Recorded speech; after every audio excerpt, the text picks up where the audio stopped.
Hey, this is Cavallo from datingadviceguru.com.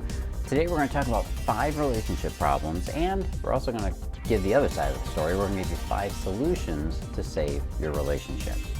Problem number 1 is communication and conflict. Ultimately, all problems in relationships deal with your communication, right? If we could just communicate and get our meaning across to the other person so they could understand, well, most of the problems would be eliminated. And unfortunately, we have so many distractions today to stop us from communicating effectively. Well, for number 1, your phone. So with all those distractions, they're going to stop us from attending to the real priorities. Focus on your communication.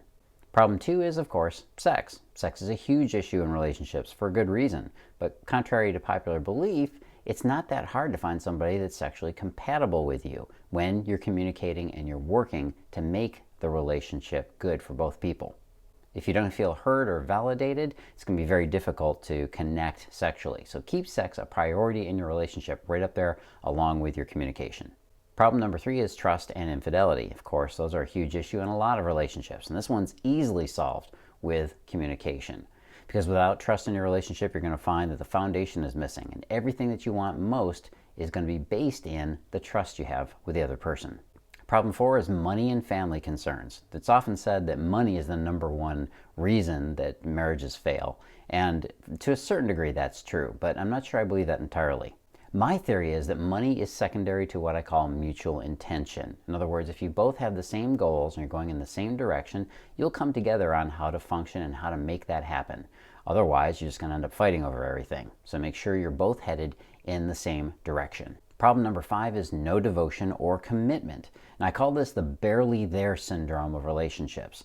You may want him to step up and show that he's there for you in the relationship, or at the very least, to stop acting like he's got one foot in and one foot out, so ambivalent. Which leads me to a relationship truth I want to share with you. Until a man verbally declares your relationship, a commitment does not exist. This means that a man will wait until he's really sure about a relationship before he jumps in with both feet. It's kind of a safety feature built into men to make sure that they choose well. All right, so let's talk about the solutions. Solution number 1 is agree to make your relationship and the goodwill within your relationship your absolute top priority. The reality is that you'll have more than your fair share of opportunities to fight, to squabble, to disagree, whatever. Life is going to constantly throw conflict into your life. But one of the best strategies you can adopt for a relationship is to start every day with the attitude of, you know what, I don't need to be right, I just need to be happy. Focus on that. Don't get caught up in the petty fights over who said what and who did what when. It doesn't matter when you're both arguing from a place of not feeling heard anyways. Make your relationship the focus, not your scoreboard.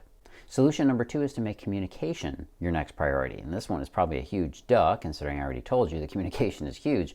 But if you want your relationship to truly thrive, use your body language to show your attention when he's talking. Nod your head, be engaged, really, really listen to him. You'd be surprised how few men feel like they're actually listened to, especially when it comes to his feelings and his emotions. And if you have to, schedule time to talk, because if you don't make it happen, it won't happen. I had a couple once I was coaching that I told them to set aside 15 minutes each week, just 15 minutes each week, and they still found that difficult. So make sure you're focusing on communication. Solution 3 is compromise on the stuff that doesn't matter. The real secret in relationships where you see a lot of goodwill and you see that they're very loving with each other is this one simple thing. They know that they don't need to fight over every little thing. And the easiest way to do that is to learn how to compromise as much as you can. Solution 4 is drop the blame. Again, this is another form of scorekeeping. Blame is the universal fuel for contempt and anger, and it destroys relationships. It sneaks into every crack and crevice of a relationship at some point or another, and it actually burns out all your goodwill. Blame comes from not getting what you need, either because you haven't communicated what you need, so the other person doesn't know how to give it to you, or maybe you're not getting your needs met and it's impossible to see those needs from your point of view. And the other person starts to feel like, if I can't find ways that we can work together on getting our needs met, I'm going to start acting out of self-preservation and anger. And of course, I'm going to need to be right. And then you start making the other person's fault. Blame is the poison that will make your relationship bitter and angry. So do everything you possibly can to keep it out of your relationship. And solution number 5 is understand how men work. I've made it my life's mission to help women understand the way that men work and what really makes a man tick inside. What is we really think and what we really feel, not what those useless magazines on the stands try to tell you. Because I know the power of understanding when it comes to fixing my own mistakes in relationships. When you know why these things happen in a relationship, when you know why a man reacts the way he does, you're going to be able to see right past the maze of complications that come up and all those confusing ideas that come in your head. The challenges dissolve and you will immediately know exactly what you need to do. Now, if you want to know how to get past that wall of his, the logical, rational wall, or the wall of not acting emotional at all, where he basically keeps you out of his heart, well, I got a video for you to show you how men think about relationships and making that commitment that you want. Go on over to datingadviceguru.com/commitment. That's datingadviceguru.com/commitment. And I've got a really quick video presentation there that will show you the process that a guy goes through when he falls for a woman and decides to make her the one.